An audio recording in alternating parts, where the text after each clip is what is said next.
11절까지 한 절씩 교독합니다. 성경 말씀 출애굽기 20장 1절부터 한 절씩 교독하시고 11절은 다 함께 읽도록 하겠습니다.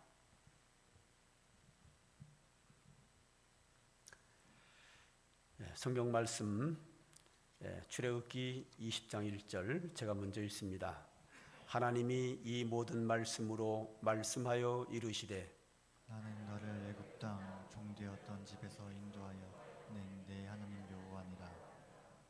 너는 나 외에는 다른 신들을 내게 두지 말라. 너를 위하여 새긴 우상을 만들지 말고 또 위로 하늘에 있는 것이나 아래로 땅에 있는 것이나 땅 아래 물속에 있는 것에 어떤 형상도 만들지 말며 그것들에게 절하지 말며 그것들을 섬기지 말라. 나 내 하나님 여호와는 질투하는 하나님인즉 나를 미워하는 죄의 죄를 갚되 아버지로부터 아들에게로 3, 4대까지 이르게 하거니와 나를 사랑하고 내 계명을 지키는 자에게는 천대까지 은혜를 베푸느니라. 너는 내 하나님 여호와의 이름을 망령되게 부르지 말라. 여호와는 그의 이름을 망령되게 부르는 자를 죄 없다 하지 아니하리라. 안식일을 기억하여 거룩하게 지키라.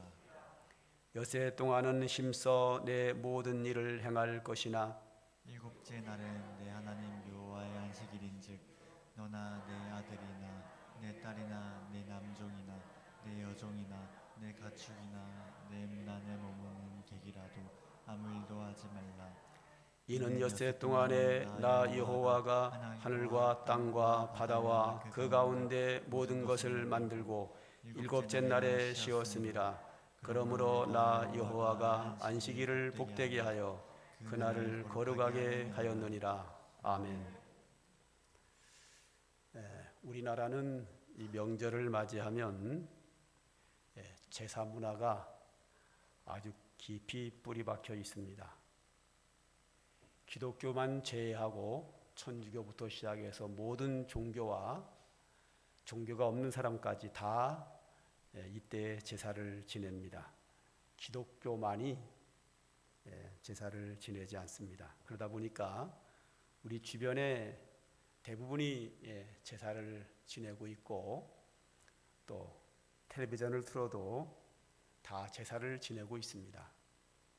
그래서 우리 성도들이 쉽게 이런 잘못을 할 수 있는 가능성이 있기에 제가 이때가 되면 대체적으로 제사 지내지 말라는 설교를 대부분 합니다.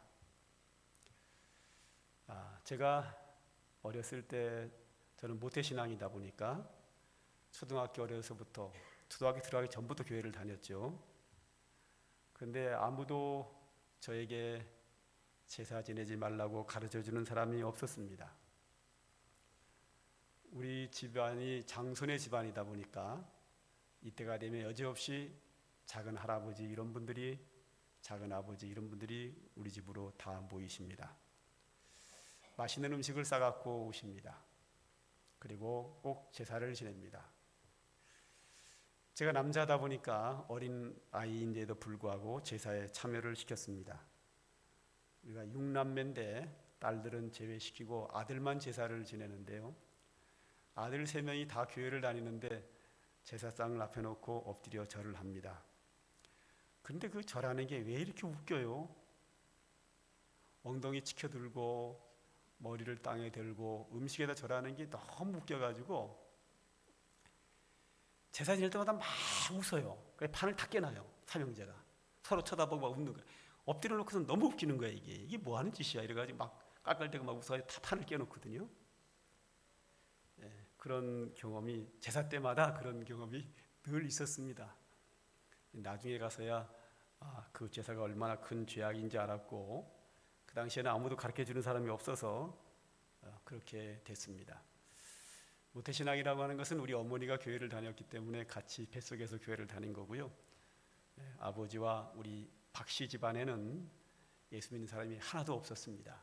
지금도 거의 없습니다. 몇 사람 없습니다. 그래서 우리 성도들도 그러한 우려를 범할까 봐 제가 늘 걱정하는 마음으로 이때가 되면 설교를 합니다. 오늘 1절을 한번 좀 볼까요?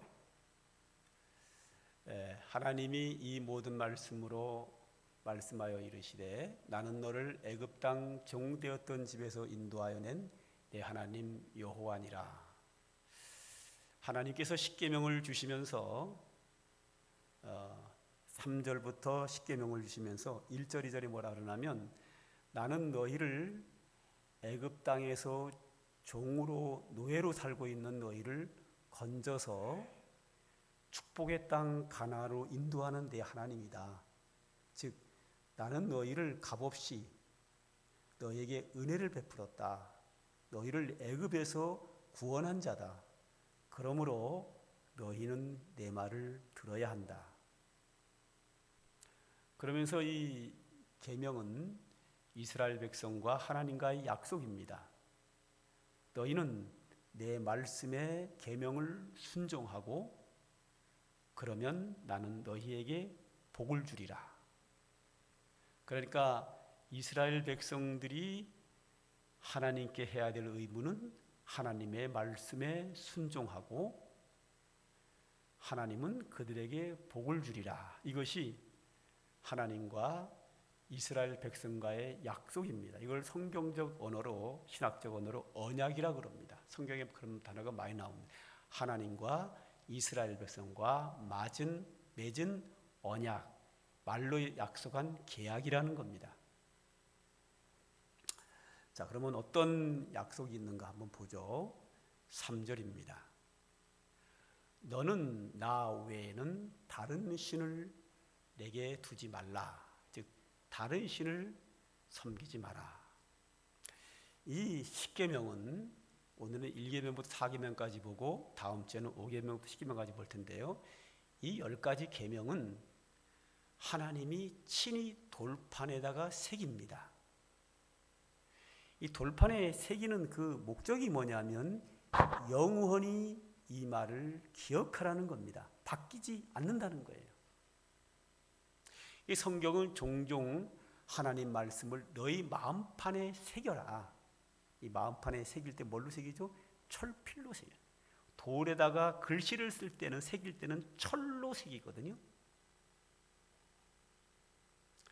그러니까 마음판에 새겨라. 돌판에 새기는 것은 잊지 말라는 거거든요. 그래서 십계명은 절대 안 바뀝니다. 어떤 일이 있어도 십계명은 바뀌지 않습니다. 너는 나 외에는 다른 신을 내게 두지 말라. 이것은 3600년 전에 모세가 기록할 때부터 지금까지 한 번도 바뀐 적이 없고 지금부터 예수님 재림할 때까지 이 세상 지구의 종말이 올 때까지 이거는 안 변합니다. 그런데 이 다른 신을 섬기지 말라고 하는 이것을 지킬 때에 지키는 방법, 이 방법은 시대마다 바뀝니다. 레위기 20장 2절을 한번 보죠. 그의 자식을 몰렉에게 주면, 즉 몰렉신을 섬기면 반드시 죽이되 그 지방 사람들이 돌로 칠 것이요. 즉 다른 신을 섬기면 돌로 쳐 죽이라는 겁니다. 율법입니다.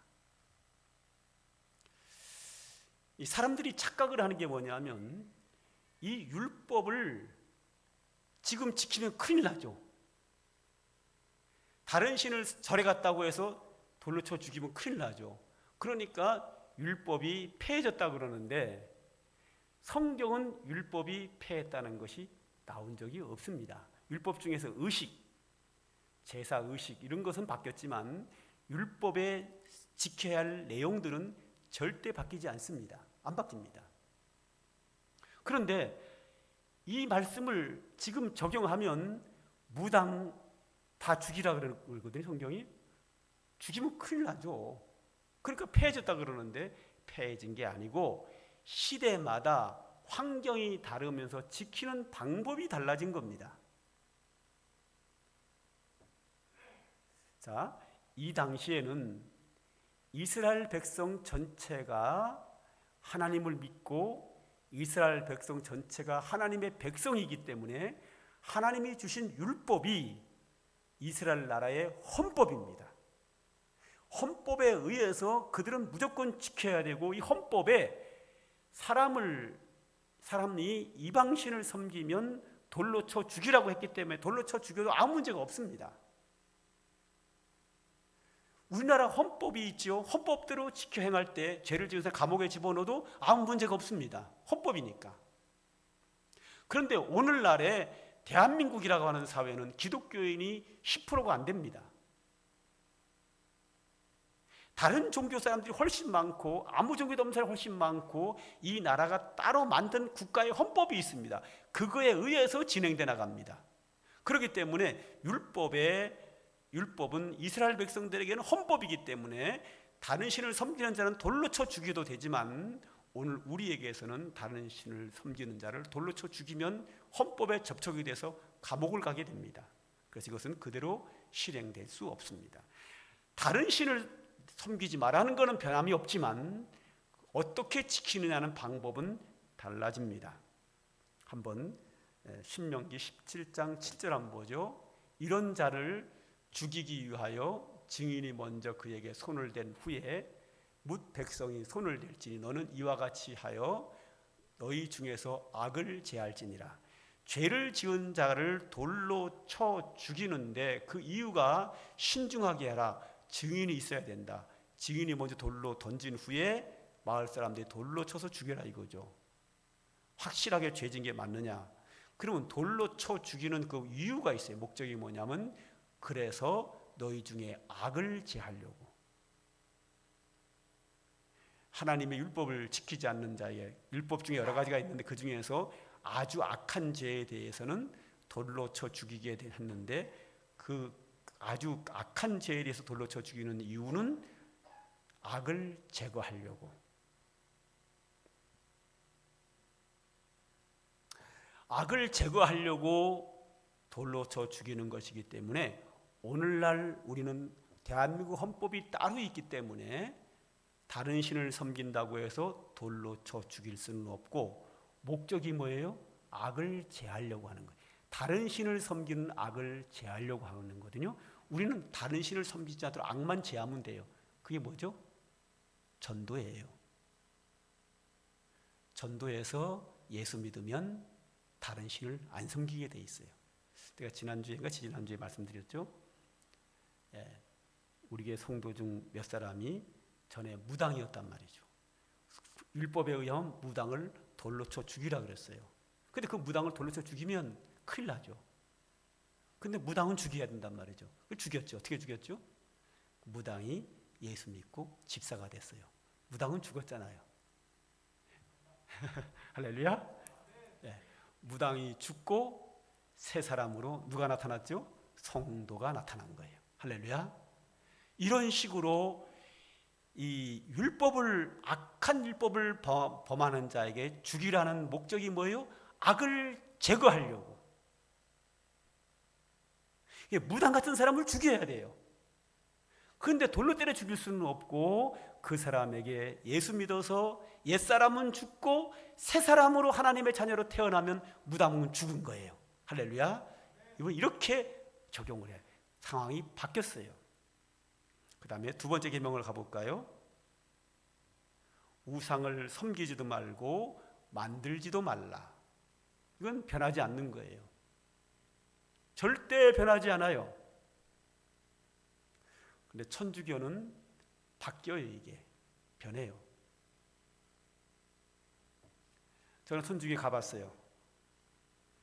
들어가는 입구에 다윗상도 있고 모세상도 있고 성모 마리아 상도 있고 예수상도 있고, 그 앞에서 기도를 실제로 하더라고요.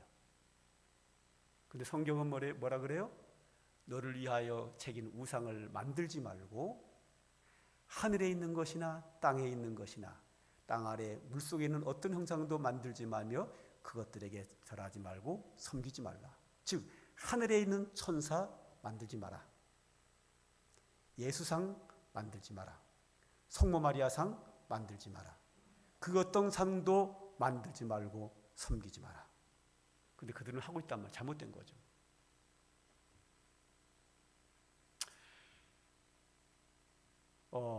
우리나라 천주교가 처음 들어왔을 때 제사 문제 때문에 많은 천주교인들이 순교를 당해요. 그래서 한국 조선 천주교가 로마 교황청에 연락을 합니다. 대한민국의 사회는 제사를 지내는 문화가 너무 강해서 제사를 거부하니 사람들이 많이 죽어나갑니다. 어떡할까요? 교황청에서 명령이 내렸어요. 조선 땅은 그들의 제사 지내는 것은 부모를 공경하는 그들의 문화니 조선 천주교는 제사를 지내라. 그래서 지내요. 그 이전 사람들은 순교를 당해요. 많은 사람이 죽었어요. 제사 문제로. 그런데 교황청에서 제사 지내지 마라. 제사 지내라. 상황이 어려우니 그 상황에 맞춰서 제사를 지내라는 거예요. 이렇게 상황에 따라 바뀌면 안 돼요. 왜 안 되죠? 다른 신을 섬기지 말고 우상을 섬기지 말라고 했기 때문에 이거는 안 되는 거예요. 상황이 바뀌었다고 해서 조선이라고 하는 나라가 제사를 안 지내면 사람을 죽이는 일이 발생할지라도 이것은 지켜야 되는 거예요. 그런데 그들은 세상과 타협을 하고 그때부터 지금까지 교황청의 허락하에 지금까지 제사를 지내고 있어요. 죄와 타협한 거죠. 타락이죠. 그 다음에 7절을 보죠. 세 번째 계명입니다. 하나님의 이름을 망령되이 부르지 말라. 네 하나님 여호와의 이름을 망령되이 부르지 말라. 여호와는 그의 이름을 망령되게 부르는 자를 죄 없다 하지 아니하리라. 하나님의 이름을 망령되이 부르지 마라. 이거는 변하지 않는 거예요. 어떤 상황이 와도 하나님의 이름을 망령되이 부르면 안 돼요. 그런데 레위기 24장 16절을 한번 볼까요? 여호와의 이름을 모독하면 그를 반드시 죽일지니 온 회중이 돌로 그를 칠 것이라. 거류민이든지 본토인이든지 여호와의 이름을 모독하면 그를 죽일지니라. 반드시 죽이라고 2번이 나와요. 지금 인터넷 사이트에 들어가면 세상 사람들이 교회를 얼마나 비판하고 하나님을 비방하는지 몰라요. 다 가서 때려 죽여야 돼요. 다 돌로 쳐 죽여야 돼요. 그러면 큰일 납니다. 하나님의 이름을 망령되이 일컬으면 안 되는 것은 변함이 없습니다. 그러나 남들이 한다고 해서 구약 성경 시대에는 이 율법이 헌법이기 때문에 하나님 이름을 모독하는 자는 반드시 죽여도 문제가 안 돼요. 그러나 대한민국 헌법은 하나님을 비방한다고 죽일 수 없게 돼 있어요. 죽이면 큰일 나요. 못 죽여요. 우리는 그들을 죽일 수는 없지나 그들을 전도해서 그들이 하나님의 이름을 찬양하게 만들어야 돼요. 그리고 우리는 하나님의 이름을 망령되이 일컫지 않는 정도가 아니라 반대로 하나님의 이름을 영광스럽게 해야 합니다. 고린도전서 10장 31절을 보죠. 그런즉 너희가 먹든지 마시든지 무엇을 하든지 다 하나님의 영광을 위하여 하라. 우리는 하나님을 모독하는 자를 가서 돌로 때려 죽일 수는 없어요. 헌법이 금하기 때문에, 우리나라 법이. 그러나 하나님의 이름을 망령되이 부르지 않는 정도가 아니라 오히려 하나님의 이름을 영광스럽게 먹든지 마시든지 무엇을 하든지 다 하나님의 영광을 위하여 살아야 합니다. 마태복음 5장 16절에는 이같이 이렇게 말이 나옵니다. 너희는 세상의 소금이다. 너희는 세상의 빛이라. 이같이 너희 빛이 사람 앞에 비치게 하여 그들로 너희 착한 행실을 보고 하늘에 계신 너희 아버지께 영광을 돌리게 하라. 할렐루야. 우리는 하나님의 이름을 망령되이 열크지 않으면 안 되죠. 딱 정해진 거거든요. 오히려 우리는 반대로 거꾸로 더 나가서, 반대가 아니라 더 나가서 우리의 착한 행실로 하나님께 영광을 돌리게 살아야 합니다. 할렐루야. 네, 율법이 그대로 적용 안 됩니다. 돌로 때려 죽이면 큰일 납니다. 그러나 이 셋째 계명은 지켜야 합니다. 하나님의 영광을 이름을 돌리는, 하나님의 이름이 영광되게 하는 일에 우리는 온 힘을 다해야 될 줄로 믿습니다. 아주 네 번째 계명, 안식일을 기억하여 거룩히 지키라 그랬어요. 안식일을 기억하여 거룩히 지키라. 이것도 변하지 않습니다. 출애굽기 35장 2절을 볼까요? 엿새 동안은 일하고 일곱째 날은 너희를 위한 거룩한 날이니 여호와께 엄숙한 안식일이라. 누구든지 이날에 일하는 자는 죽일지니라. 안식일을 범하면 죽이라 그랬어요. 지금 주일 성수 안 한다고 죽이면 큰일 나요. 남을 죽일 수는 없지만 나는 이 문제에 목숨 걸어야 합니다. 제가 이 담임 목회를 31년을 넘게 하면서 성도들과 항상 상담 중에서 이것을 허락한 적은 한 번도 없습니다. 이제 성도들 상담이 와요. 목사님, 새벽기도 나가면 참 나가고 싶은데 남편이 아침 새벽에 나가는 거 반대요. 아, 그래요 집사님? 그럼 새벽기도 나오지 마세요. 목사님, 금요기도에 나가고 싶은데요, 그 시간이 남편 직장 갔다 오면 밥 해주는 시간이라서 남편이 싫어요. 아, 그래요? 그럼 금요기도에 나오지 마세요. 저녁 예배도 양보하고 새벽기도도 양보하고 뭐 전도하러 못 나온다, 그것도 다 양보합니다. 제가 상황에 따라서 안 올 수 있습니다. 그런데 어떤 상황에서든지 양보하지 않는 게 하나가 있어요. 그게 뭐냐면 주일 지키는 문제와 제사 문제는 제가 한 번도 허락한 적이 없어요. 한 번은 옛날에 우리 장로님 한 분이, 장로님이 계셨는데 한 25년 됐어요. 아주 25년 좀 못 됐나? 한 20년 넘었어요. 하여튼요. 서울에 결혼식이 있는데 주일날이에요. 근데 그건 특별한 경우로 해서 안 가면 안 되는 데라는 거예요. 그래서 목사님, 제가 이번 주만큼 한번 빠지겠습니다. 저 허락하겠어요? 안 하죠. 안 됩니다. 장로님이 빠지면 어떡합니까? 안 됩니다. 그럼 어떻게 해요, 목사님? 나 나쁜 사람 돼요. 그래도 안 돼요. 어떡하죠, 그러면? 그러면 장로님, 좋은 수가 있습니다. 거기 부조금 얼마 하려고 계획했는지 모르지만 계획한 거 따블로 주세요. 그리고 안 가면 됩니다. 돈 보내세요. 그래서 돈을 보내고 전화를 했답니다. 여차해서 못 갑니다. 그랬더니 너무 좋아하더래요. 장로님 저한테 한 얘기예요. 너무 좋아하더래요. 부조금 따블로 들어왔죠. 밥값 안 나가죠. 너무너무 좋잖아요. 얼굴 안 보고 하나 서운한 거 빼고. 그리고 신앙도 지키고. 저는 초신자가 봐도 그래요. 초신자도 재산 문제에 딱 걸리면 안 됩니다. 목숨 걸고 지키세요.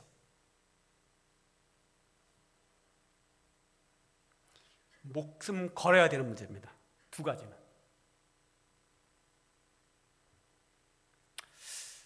자, 우리가 믿음 생활하면서 성도들이 그런 얘기를 많이 하죠.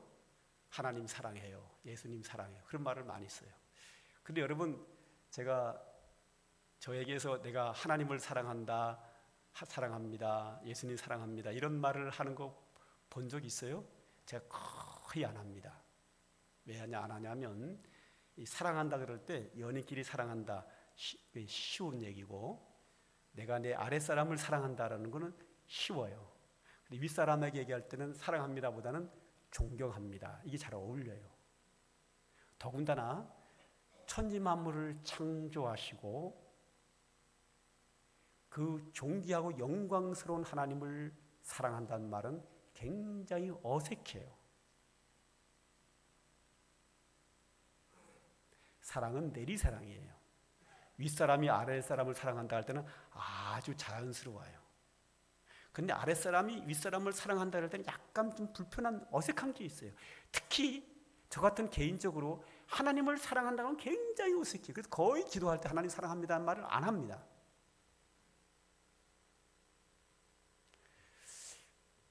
중요한 거는요, 성경에서 위대한 믿음의 사람들이 하나님을 사랑한다는 말을 안 합니다. 예수님도 안 하셨습니다. 아버지라고 수없이 부르지만 아버지 사랑합니다라는 말은 안 합니다. 우리에게 하나님을 사랑하라는 말은 합니다. 선지자들도 위대한 믿음의 사람들도 하나님 사랑해요 라고 한 적이 없습니다. 다윗이 하나님을 막 찬양하는 찬양시가 시편이 그렇게 많이 나와도 그 찬양 속에서 우리 요즘 이런 노래 했죠. 주님 사랑해요. 다윗의 찬양에서는 하나님 사랑한다는 단어가 제가 알고 있는 범위 내에서는 없어요. 굉장히 어색해요. 이게 해도 돼요. 되는데 어색하니까 안 써요. 그럼 우리가 하나님을 어떻게 사랑하죠? 사랑하는 건 맞아요. 하나님도 예수님도 하나님을 사랑하라 그랬어요. 어떻게 사랑하죠? 요한일서 5장 3절 한번 볼까요? 하나님을 사랑하는 것은 이것이니 우리가 그의 계명들을 지키는 것이라. 할렐루야. 하나님을 사랑하는 것은 계명을 지키는 거예요. 하나님 사랑해요 말할 필요 없어요. 하나님 사랑한다고 찬양할 필요도 없어요. 왜? 어색하거든요. 이게 안 어울려요. 어울리지가 않아요. 해도 돼요. 얼마든지 할 수 있어요. 그러나 어색하단 말이야. 이게 하나님을 사랑하는 것은 사랑한다고 찬양하는 게 아니라, 사랑한다고 고백하고 기도하는 것이 아니라 하나님의 계명을 그냥 지키는 거예요. 이게 하나님을 사랑하는 방법이에요. 성경적이에요. 이게 우리는 모든 것을 성경적으로 해야 가장 자연스러워요. 여러분들 우리가 나오신 지 30년 가까이 되신 분들 들어본 적 있어요? 저한테요? 30년 되신 분 계시네. 한 번도 제가 기억에는 쓴 적이 없어요. 어색하거든요. 이게 하나님을 사랑한다고 고백할 게 아니라 하나님의 말씀대로 계명을 지키는 거예요. 그게 하나님을 사랑하는 방법이에요. 기도하고 찬양하는 게 아니에요. 사랑한다고 기도하고 사랑한다고 찬양하는 것이 아니라 하나님을 사랑하는 자는 그의 계명을 지킬지니라. 이게 굉장히 성경적이에요.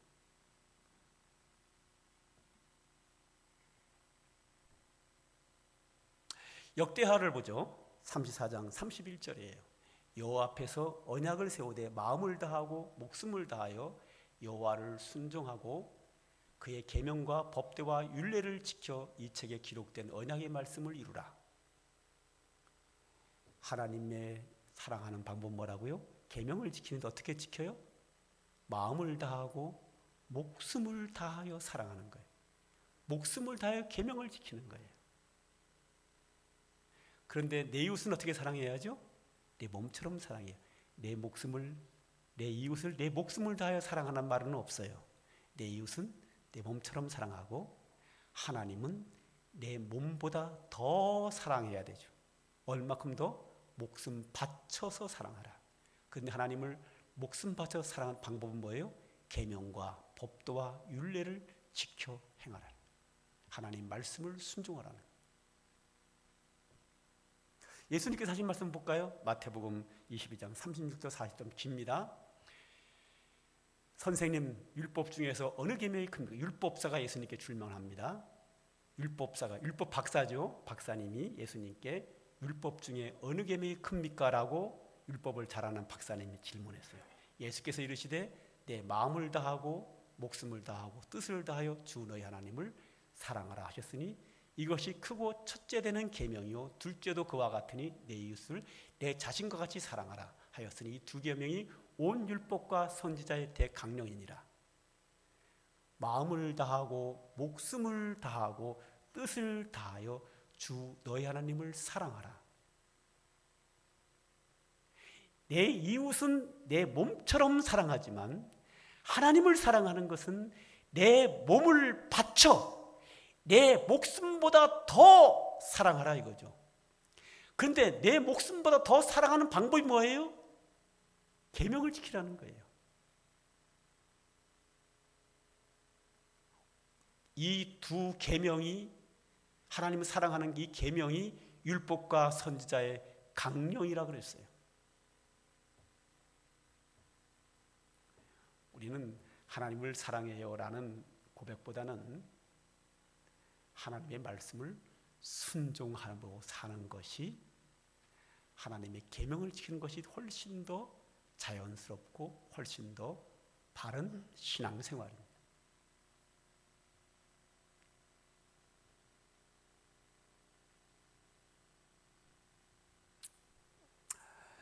자, 이 돌판에 새겨진 십계명, 이것은 천지가 개벽을 해도 안 바뀌는 거예요. 세상이 바뀌고 뒤집어지고 아무리 문화가 바뀌고 환경이 바뀌어도 십계명은 안 바뀌어요. 상황에 따라서 어떤 일이 있어도 안 바뀌어요. 천주교는 바뀌어요. 그래서 제사를 지내는 거예요. 안 되는 거예요, 그거는요. 대한민국 헌법을 바꿨어요. 간음죄를 폐지했어요. 간음죄를 저도 죄가 안 돼요. 그러나 제7은 간음하지 말라 했기 때문에 우리 기독교인은 국가의 헌법이 간음죄를 죄로 인정하지 않고 간음해도 된다라고 하지만 우리는 안 되는 거예요. 우리는 죄가 되는 거예요. 우리나라 대한민국 헌법이 간음을 죄라고 하지 않아도 우리는 하나님 앞에서 죄가 되는 이유는 십계명의 돌판에 하나님이 친히 쓰실 때에 7째 계명에 간음하지 말라 했기 때문에 안 바뀌는 거예요. 그러나 다른 신을 섬기면 돌로 쳐 죽여라, 이런 율법은 이 십계명을 설명하고 적용하는 부분은, 적용은 시대마다 적용하는 방법이 달라져요. 다양하게. 이걸 모르기 때문에 율법이 폐했다 그러거든요. 율법 폐했다는 말이 성경에 어디 나와요? 율법에 나오는 의식, 제사의식은 바뀌었어요. 예수 그리스도 십자가의 은혜 가운데서. 그러나 우리의 행위는, 도덕생활은 전혀 바뀌지 않아요. 근데 이걸 모르는 사람이 자꾸 폐했다 그러거든요. 율법대로 하면 사람 때려 죽여야 되니까. 몰라서 그러는 거예요. 이게 바뀐 거지. 그게 바뀐 거지. 폐해지진 않았어요. 예수님도 율법의 1.1획도 변함이 없다. 바울도 예수 그리스도의 은혜로 구원받은 성도는 율법을 폐하겠느냐? 그럴 수 없니라. 오히려 더 굳세게 지키느니라. 할렐루야. 우리는 구약의 성도들보다 율법을 더 철저하게 지켜야 돼요. 예수님께서 하신 말씀이 우리 마태복음 볼 때 다 봤죠? 네. 너희는 율법의 계명에 마음으로 간음하지 말라 했다는 걸 너희가 들었거니와 나는 너희에게 이르노니 여자를 보고 음욕을 품는 자마다 이미 마음에 간음하였느니라. 즉 구약에서는 율법을 행위로 짓는 것만 죄라고 했는데 예수님은 더 강화시켜가지고 율법을 마음으로 져도 죄라고 했어요. 그리고 그 율법을 철저하게 지키기 위해서 내 눈으로 범죄케 눈을 뽑아버려라, 손이 범죄하면 손을 잘라버려라고 하면서 구약보다 예수님은 더 율법을 지키게 하셨어요. 예수님 당시에 율법이 쓰여진, 모세가 쓴 것은 1500년 전에 그걸 기록해요. 한 1600년 됐나? 1600년 전에 기록을 해요. 1600년 만에 바뀌었어요. 상황이 바뀌었어요. 1600년 전에 많이 바뀌었어요. 그래서 예수님은 구약에 나온 율법의 적용 부분은 한 말씀도 하시지 않아요. 그러나 십계명은 계속, 계명을 할 때 항상 십계명을 가지고 얘기를 해요. 왜? 십계명은 안 바뀌어요. 1600년이 지나도 안 바뀌어요. 예수님 말씀을 잘 보세요. 변하는 율법을 가지고 말하신 적이 있냐? 한 번도 없어요. 변하지 않는 십계명만 가지고 말씀하셔요. 그리고 예수님 당시 또다시 2000년이 지났어요. 지났어도 십계명은 안 바뀌어요. 예수님 재림할 때까지 안 바뀌어요. 그러나 십계명을 설명하는 설명서와 적용하는 부분은 상황에 따라 바뀌어요. 바뀌는데 더 적극적으로 율법을 지키는 쪽으로 바뀌지, 율법이 폐지됐느니 예수 믿는 사람 은혜로 구원받으니까 안 지켜도 된다든지 이런 것은 잘못 성경을 이해한 경우예요. 우리는 어떤 일이 있어도 계명을 지켜야 합니다. 계명을 지키는 길만이 하나님을 사랑하는 방법입니다. 계명을 지키지 않으면 율법대로 돌로 쳐 죽임을 당해야 되는 겁니다. 죽을 죄라는 것을 인식할 만큼 예수님이 그래서 팔을 자르는 것만 자르면 잘랐지 범하지 말라라고 강하게 말씀하신 이유는 목숨 걸고 지켜야 돼요. 계명은 목숨 걸고 지켜야 돼요. 예수 그리스도의 은혜로, 십자가의 은혜로 값없이 구원받은 성도이기 때문에, 구약의 성도들보다 우리는 예수 그리스도의 은혜로 더 큰 은혜를 받았기 때문에 율법과 계명을 더 철저하게 지켜야 돼요. 이것이 바로 예수님의 생각이고 복음을 가장 정확하게 논리적으로 말한 바울의 설명이에요. 우리는 구약 성도보다 더 율법을 굳게 붙잡는다라고 바울이 얘기를 해요. 복음서에서, 복음을 기록하면서. 우리는 은혜로 구원받았기 때문에, 예수 그리스도의 한량없는 은혜로 모든 죄를 사함받고 하나님의 자녀된 은혜로 구원받았기 때문에, 우리는 구약의 성도들보다 더 큰 은혜를 받았기 때문에 이 계명을 더 철저하게 우리는 지켜야 돼요. 이것이 그리스도의 삶이에요. 하나님과 우리와 약속이에요. 우리 하나님 말씀을 순종하고 하나님은 우리에게 은혜와 복을 주시고 이 약속은 영원토록 변하지 않아요. 오늘도 이 하나님 말씀을 우리의 가슴에 새겨놓고 그 말씀대로 순종하는, 하나님이 기뻐하는 믿음의 성도가 되시기를 주님의 이름으로 축복합니다.